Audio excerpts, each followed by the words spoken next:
Amados irmãos, hoje nós estaremos meditando sobre uma família muito especial, uma família que foi escolhida por Deus. É a família de Jacobede e Arão. Deus cumpre suas promessas, como ele sempre cumpriu. Então estaremos falando do capítulo 1 de Êxodo, no verso 1, 6 e 7. Jacó, chamado de Israel, entrou no Egito com seus 12 filhos. José veio a falecer e todos os seus irmãos e toda aquela geração. Mas os filhos de Israel foram fecundos, eles aumentaram muito e se multiplicaram e se fortaleceram de maneira que a terra se encheu deles.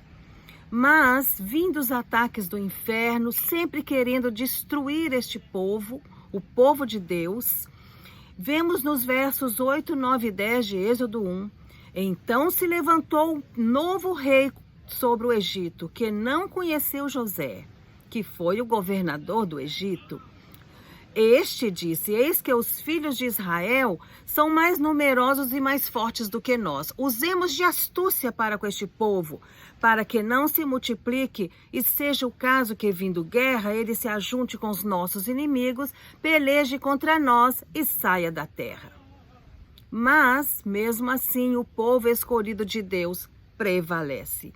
Êxodo 1, no verso 12. Quanto mais os afligiam, tanto mais se multiplicavam e tanto mais se espalhavam. Mas vieram as estratégias de Satanás para destruir as famílias. No Êxodo 1 também, nos versos 15 e 16. Essa tentativa de Satanás, ela nunca foi diferente. Desde o Jardim do Éden, ele tem perseguido a família, que é um projeto e plano de Deus.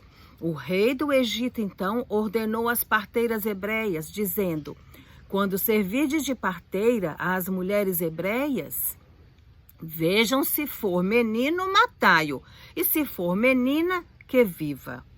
Família, projeto de Deus que ninguém pode destruir. Êxodo, capítulo 1, versos 17 e 20. As parteiras, porém, temeram a Deus e não fizeram como o rei lhes ordenou. Antes deixaram viver os meninos e o povo aumentou e se tornou muito forte. Então veio a segunda tentativa de Faraó. Satanás, o nosso adversário, ele não desiste. Primeira epístola de Pedro 5, 8 e 9. Sede sóbrios e vigilantes. O diabo, vosso adversário, anda em derredor, como o leão que ruge procurando alguém para devorar. Resisti-lhe firmes na fé, certos de que sofrimentos iguais aos vossos estão se cumprindo na vossa irmandade espalhada pelo mundo. Assim ainda acontece nos nossos dias, dentro de nossas casas. Mas sede firmes, vigiai, estei atentos. Uma família, então, esta muito especial, aparece em cena. Naquela época, Joquebede concebe um filho, e vendo que ele era muito bonito e formoso, escondeu-o por 3 meses. Uma mãe criativa na hora de grande aflição. Imagina guardar um bebê até 3 meses escondido, sendo que os bebês choram, não é? É a linguagem principal deles. Então fazem barulho.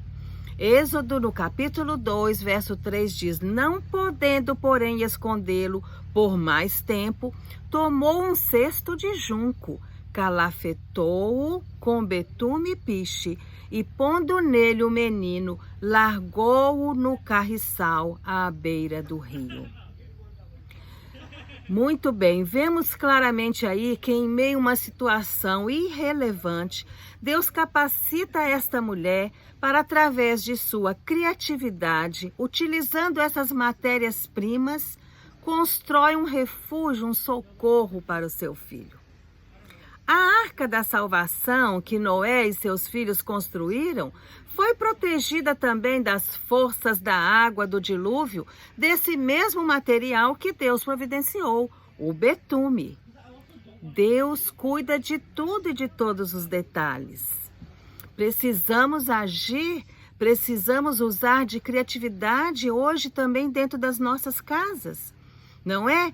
Cuidar dos nossos filhos de uma maneira lúdica, de uma maneira atrativa, de uma maneira agradável, sendo que muitas vezes estamos substituindo o eletrônico, o videogame, o celular, o iPhone, o smartphone, ao lugar de sermos mães criativas com nossos filhos e pais também, não é mesmo?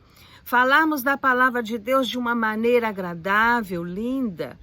Enfim, e mesmo quando vierem os problemas, as tribulações, vamos pedir a Deus que Ele nos ajude, nos mostre a forma certa para agirmos com fé, mas com também criatividade.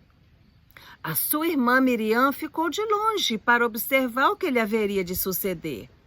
Imaginem esta cena, onde Deus mostra o seu cuidado através da presença de sua irmãzinha observando de longe. O socorro de Deus, ele chega na hora, sim.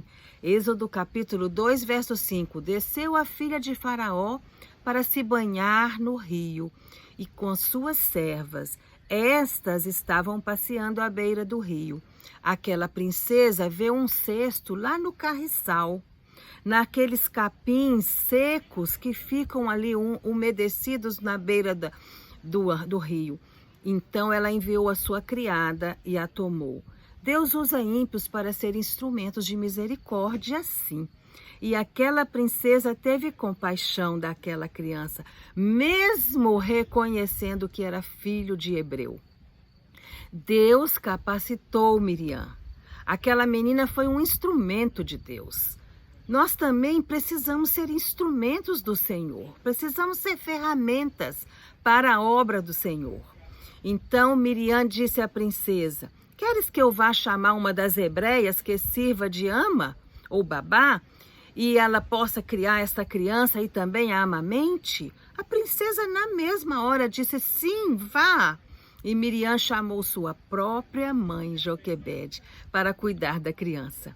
Deus deu a Miriam perspicácia, inteligência para agir rápido.